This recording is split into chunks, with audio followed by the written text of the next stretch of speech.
Today I'm going to show you how to use the choice activity to create something that is the equivalent of a sign-up sheet or otherwise method that allows students to select something from a list and have other students see what they have selected.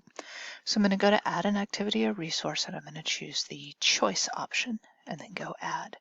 And then now we need to get these settings exactly right for this specific combination that I'm going to come up with, which is I'll list, in this example, there are 5 students in the class, and each of the 5 students is going to choose one of 5 items listed. Okay, so I'm just going to call that example choice. I could put a description of what it was so that the students knew what they were doing. Display, do you want the choice options to run horizontally or vertically? You know, if you have more than 2 or 3, really, they look a little bit better vertically. Allow choice to be updated. That's, do you want the students to be able to go back in and make a change? Allow more than one. That's, obviously check. Limit the number of responses allowed. So that's like how many people can mark each one.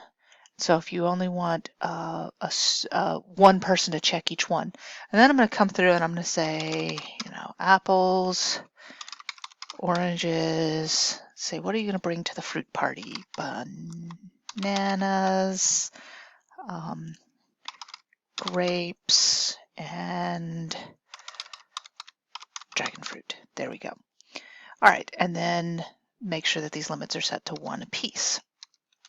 So that way one student can mark each of these. All right, we're going to look at availability. So that's if you need a timetable, like they can only respond during a certain period of time.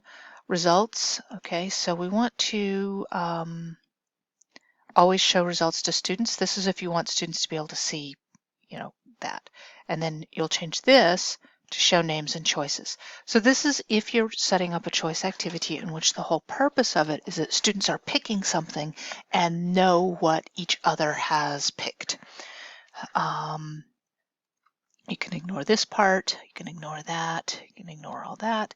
I'm just going to go to Save and Display. All right, so right now I'm actually not in this course because I'm just the system admin, so it would look a little bit different for students. They would be able to choose something. I actually made a mistake in the settings, and this is good. This gives me an opportunity to show you how to go back and fix something. So this, I picked the wrong one.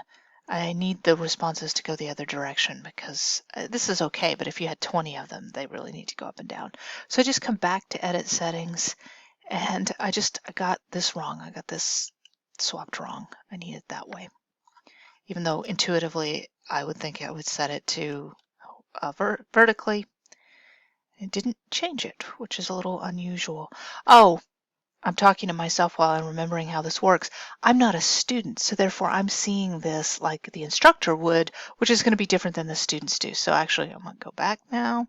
We'll get that back to display vertically, which I believe is the correct way that we'll want to do that, so that the list for students goes apples, oranges, bananas, grapes, dragon fruit, and then one student picks each and their name will show up next to it.